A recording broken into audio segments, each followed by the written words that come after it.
All right, I have 1:30 on my clock for Eastern time, 12:30 Central time. So I think we'll go ahead and get started. I want to welcome you today to the webinar titled Nebraska EIP, which stands for Extension Implementation Program Project Highlights. And they'll be talking about crops, pollinators, housing, and school IPM with Bob Wright. I am Lene Jess. I am the co-director of the North Central Integrated Pest Management Center. And we're one of 4 regional IPM centers supported by USDA NIFA through the Crop Protection and Pest Management Regional Coordination Program. We have a mission to coordinate IPM across the region and across the nation also. We're conducting this series to provide the opportunity for project directors to report on their crop protection and pest management grants programs. For today, I want to remind people, if you have questions, usually on the bottom of your Zoom screen is a Q&A, and we'd like you to put your questions in there. And then it's pertinent at the time, I'll try to stop Bob and have him answer your question. If I can't stop him from talking, we'll wait until the end, and then we'll have him answer the questions at that time. But just put it in the Q&A down at the bottom of your screen. So today, as I said, our speaker is Bob Wright. He is at the University of Nebraska-Lincoln, and he's a professor and the IPM coordinator there.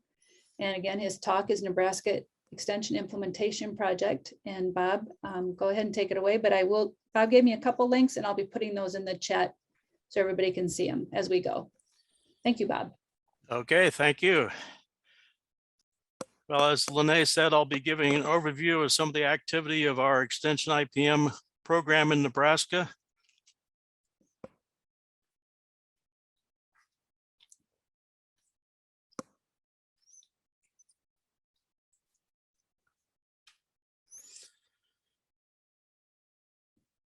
And for those of you who don't know, this is a multi-year program, and our current project is going to be ending August 30th.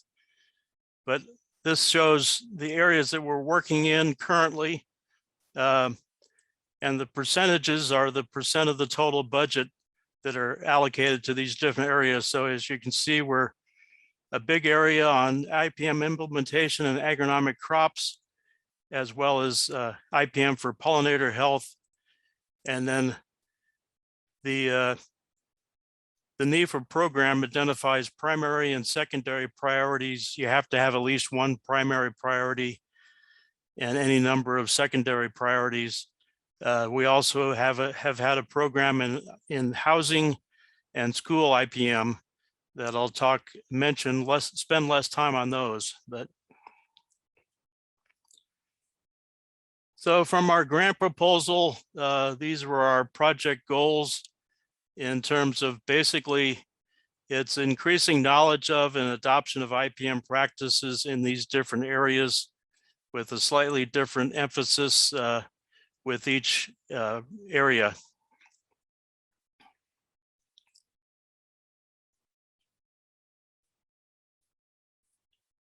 And we also will be transitioning to a new grant starting September 1st, and we've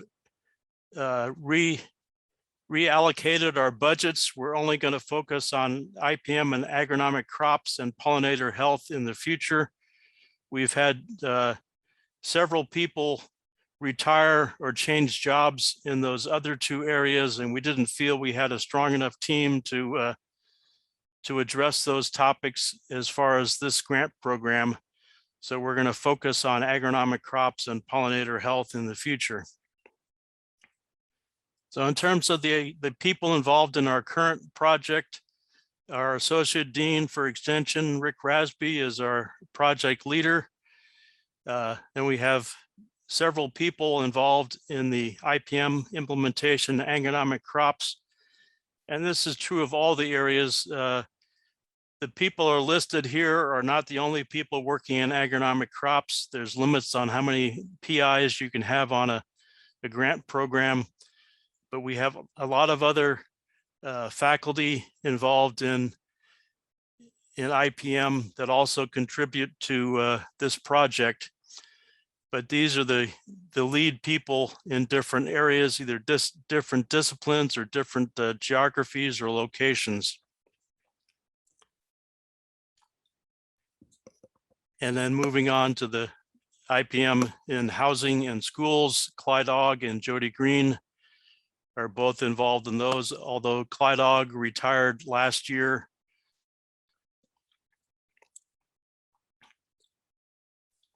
So just talk a little bit about Nebraska, and that influences what we do. Most people don't think of Nebraska as an urban state, but we do have some urban centers in the counties around Omaha and Lincoln. Obviously, this is Omaha here and Lincoln here. About 70% of Nebraska's population is in 10 eastern counties. So we do have some population concentrations, and a lot of areas are not urban, but even in more rural counties, obviously we have urban centers or towns, and that's part of our rationale for working in housing and school IPM. We do have some, even in areas without urban centers, we have housing related IPM issues. So moving on to the IPM and implementation and agronomic crops, again, the key people involved here, but not the only people involved, are listed. And reason we focus on agronomic crops, we have a lot of agronomic crops in Nebraska. You can see here in terms of corn, a lot of corn production. This follows the Platte River Valley and some other river valleys in Nebraska where there's a lot of irrigation. That is where we have a lot of the corn production. Also a lot of soybean production, although soybeans are more focused on the eastern half of the state. Winter wheat is important, particularly in parts of southern Nebraska and western Nebraska.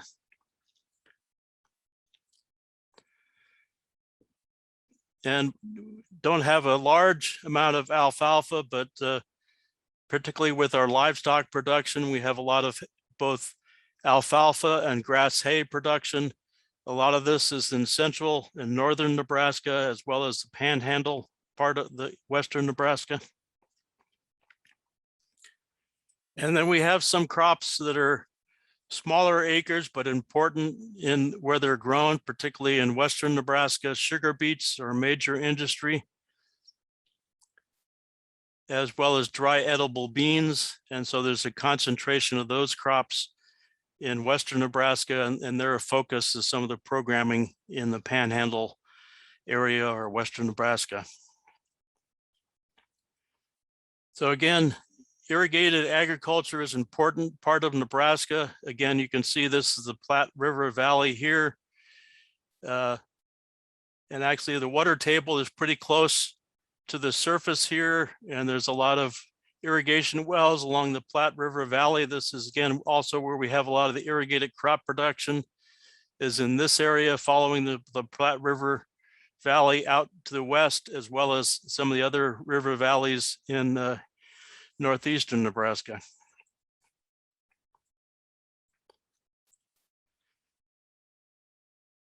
And Nebraska is pretty variable in terms of climatic conditions. We range from about 26 or over 30 inches of rain in the extreme southeastern part of the state to less than 10 in the panhandle. And so again, irrigation is important in areas with less rainfall and allows us to produce crops in those areas. And we also have a variety of growing degree days in Nebraska, from again, most from the southeast with the less to the northwest. Part of this is related to elevation. As we go further west, it also increases in elevation. This influences growing degree days. And so this has implications for crop production. Both the rainfall and growing degree days relationships, as well as the availability of irrigation, even though can influence our IPM practices and crop production. Even though corn is grown across the state, corn production in western Nebraska is a lot different than Eastern Nebraska in terms of just the agronomic practices, as well as potential pest problems. And so the people and facilities we have to address agronomic crops in Nebraska, we have resources across the state. We'll talk about this later. The Eastern Nebraska Research and Extension Center, we do a lot of programs out of that location from Eastern Nebraska, as well as the Haskell Ag Laboratory and the South Central Ag Laboratory here. We have the West Central Research and Extension Center, a High Plains Ag Lab, and the Panhandle Research and Extension Center here in Scotts Bluff. And so we have faculty at the West Central Research and Extension Center and the Panhandle Research and Extension Center, as well as people based in Lincoln. In terms of the agronomic crops, we have educators and have different focus areas in Nebraska. Again, arrayed across the state, all our educators have at least a master's degree, and several have PhDs. And several of these educators have graduate training in either plant pathology, weed science, or entomology, and they're intimately involved in a lot of our programming related to IPM. So I'll move into some examples of some programs that we do. We just finished this up this year. We've had this program for about 20 years. Didn't look up the exact start date, but this has been done in partnership with the Nebraska Soybean Board. We do field training, field days at 4 different locations across the state in growers' fields where we have demonstration plots. And most of our agronomic IPM programming is done as part of an integrated crop management program. So it's not the only topic, but this year we had information on plant diseases and insects at one stop, and another stop had information on weed management, as well as other agronomic practices and things like ag economics and grain marketing. Next week, we're going to be starting a series of 2 workshops at the Eastern Nebraska Research and Extension Center that we've done for several years. We have small plots at this location that we can, again, have demonstrations. Typically set up different planting dates, so we have different growth stages, different hybrids. And again, this is from an integrated crop management perspective, but we have topics on insect entomology, plant pathology, and weed management here. And then we'll have a similar program the next day focused on soybean production. And so these are annual programs. We do the soybean management field day and these crop production clinics in Eastern Nebraska. Again, covering IPM topics and entomology, plant pathology, and weed management.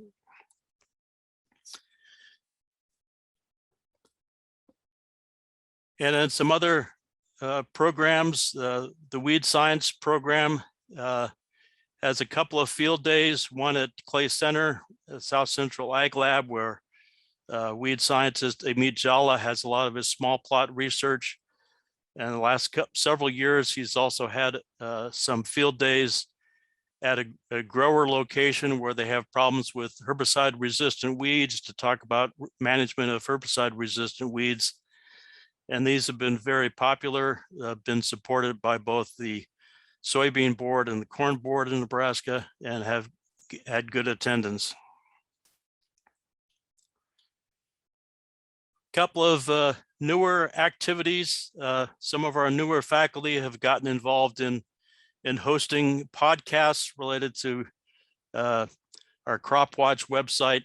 So again, not only IPM, but more of an integrated crop management. But here's an example of one podcast recently, earlier this year, by a plant pathologist and entomologist involved in the plant pest diagnostic clinic, something from last fall that was focused on entomology and stored grain. We started a series of small short videos called in-field or end-field observations on different topics. And again, some of our newer educators started this. And so a variety of topics that are meant to be timely, short videos that can be put out by Twitter, and they're also archived on the CropWatch site. And then in Western Nebraska, again, as you saw earlier, we do have corn and soy, not so much soybeans. We have corn and wheat out there, as well as other crops. But the specialists at the Panhandle work together on programming to address some of the particular needs out west. Oftentimes their programs are actually regional. They're done cooperatively with faculty at Wyoming and Colorado State, and sometimes Kansas State, and usually get attendance from some of those surrounding states. So they've historically done a variety of different workshops, both summer workshops and winter workshops. And typically they rotate over time, focusing on different crops that are important out west. And again, from a integrated crop management perspective, but including insects, plant diseases, and weed management. So talk about evaluation. Typically for a lot of our agronomic crop programming, we do end of meeting evaluations to get at some information on did they increase their knowledge, and also did they intend to make behavior changes. So this was from 2019, which was up until this year. We don't have this year's data yet, but 2020, we did not have in-person meetings during the summer, so the evaluation is a little different, but took the 2019 information, and so we asked different topics. Did they increase their knowledge on soybean disease, ID and management, soybean insect? We have a new pest in the Midwest, the soybean gall mid, so we split that out as a individual topic. And since not much was known, there was a lot of people had moderate to significant increase in knowledge. We've typically at these meetings focused on talking about managing defoliating insects. There's a whole group of insects that are in this area. And then similar information in the corn production clinic.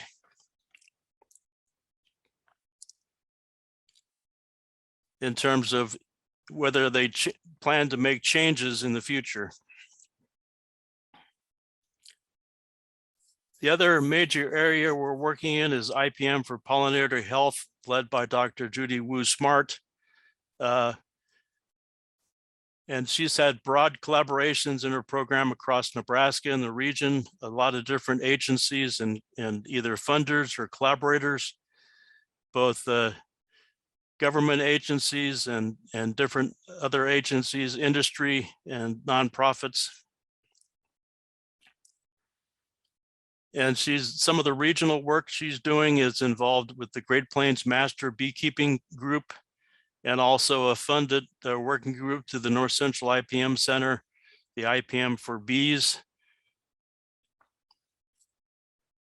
And so she has a variety of workshops that she puts on over time, introductory workshops, advanced workshops, and these have been varied over different places.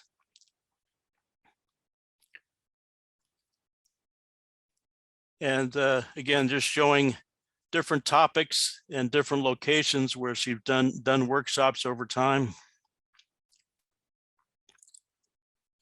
And one thing they started last year in cooperation with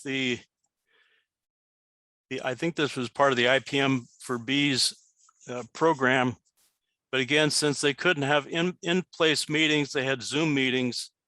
I think these were monthly, that every Friday, okay, weekly during the growing season, just to have a chance for people to ask questions. And then a lot of different activities, demonstrations, talking to the general public as well as beekeepers.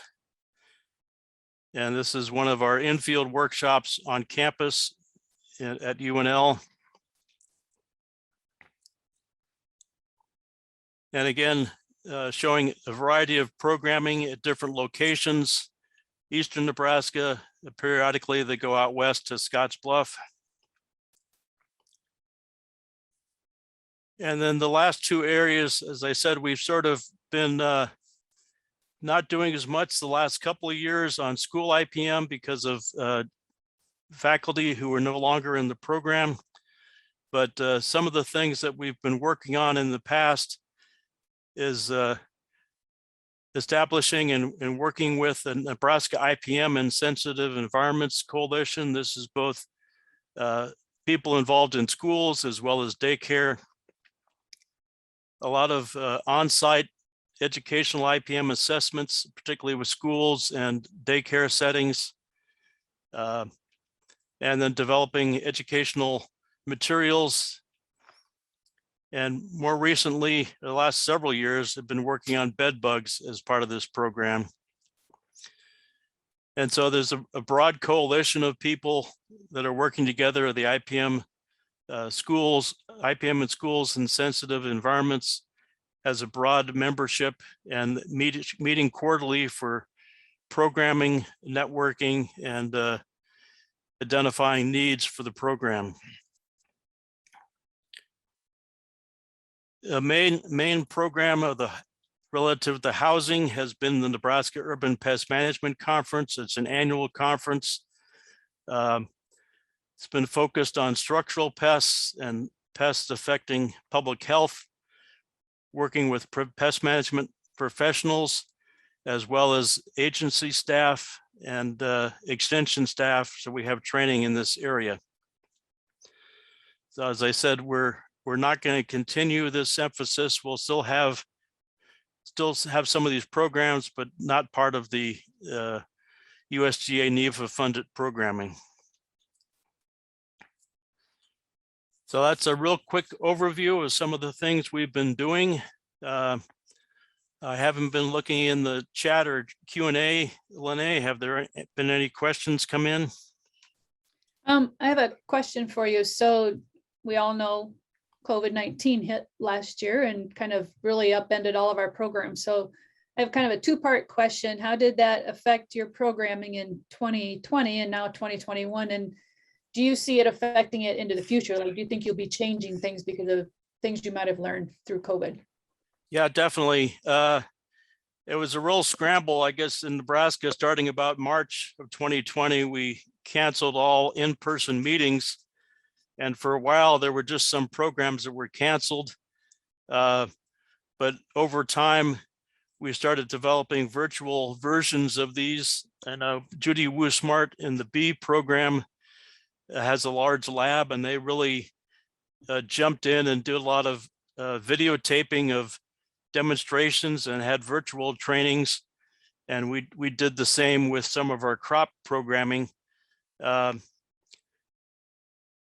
And we're continuing some of that now. We have hybrid, or a lot of our programs now, we're trying to do both in person and then have a video recording of some of our, at least the highlights from the program, so that people who can't travel to the meeting can still take advantage of it. And I guess we've seen at least, we haven't done surveys on this, but my perception is some of the industry people really enjoy having the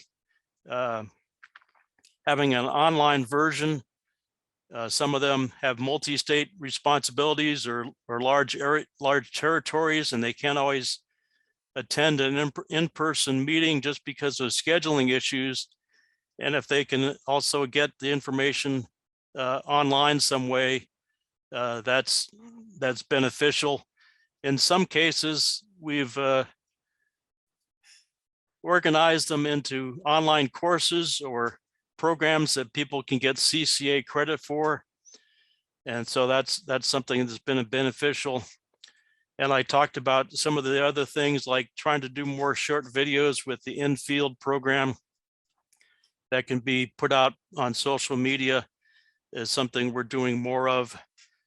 Try to not rely on in-person meetings because sometimes people aren't able to come. I guess, again, I don't have data on this, but I guess my perception is some of the growers got zoomed out. They got tired of all the Zoom meetings. And I don't think the growers appreciated the Zoom meetings as much as some of the industry people. And we started having in-person meetings. And I think the growers enjoy that just for a chance to visit with their neighbors as well as visit with us. Again, we haven't conducted a survey on that, but that's sort of my perception. And so I think we're going to continue to have hybrid programs where we're available. I guess we also have been scrambling to try to develop some expertise so we don't rely on our communication people always for videotaping. And some of us are better at videotaping in the field than others using our smartphone. So we're trying to build some more capacity in that area. We haven't redirected more personnel into our communications group on campus, but sometimes it's hard to schedule them because they're running around to different conferences as well. All right, I don't have any more questions. I have a comment. So this is nice presentation, Bob. So I see if you have a minute or two, if somebody still wants to post a question in the Q&A. If not, I just want to remind everybody that our next webinar will be on Wednesday, September 15th, and that will be Cliff Sadoff will be the speaker. He's from Purdue University, and he will be speaking on the Indiana EIP project. If you want to see what webinars will be coming up in the future, you can go to our website, ncipmc.org. That's also where you can sign up for our newsletter central issue if you would like.